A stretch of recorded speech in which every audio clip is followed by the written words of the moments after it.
Want to know some amazing facts about Turkish language?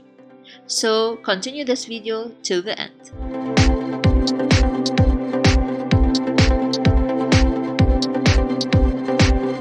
Learning the Turkish language can be quite challenging, but it does have several characteristics that are interesting and fun.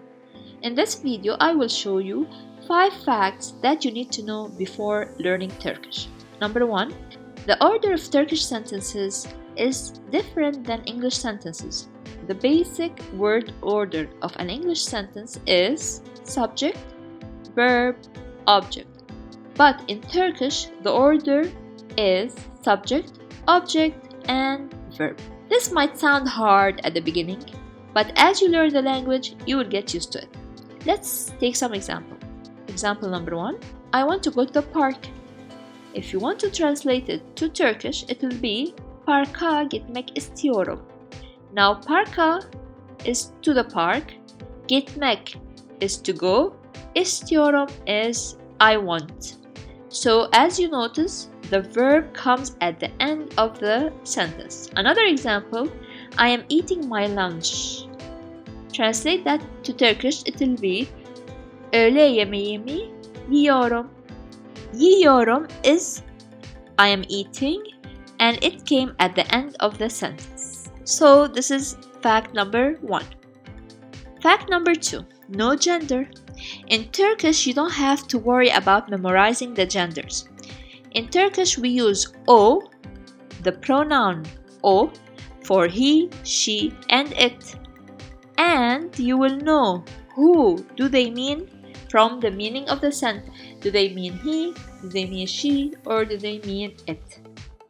Number 3. It is an agglutinative language, which means that to produce new words, suffixes are added to the base word to make a new word and to have new meaning. For example, okul is school, okulda is at the school, okuldayım, I am at the school.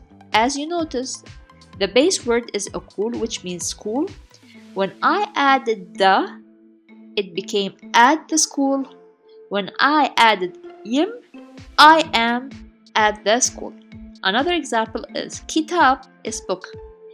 Kitapçı is bookseller. Kitaplık is bookshelf. And as you notice now, we add suffixes at the end of the word and we get a whole new meaning. Number 4. It is a phonetic language. Once you have learned the alphabet, pronunciation will be easier. The letters are pronounced exactly the same way in each word. Moreover, if you know the pronunciation of the letters, you will be able to read and write them in Turkish. While reading, you just need to connect the sounds.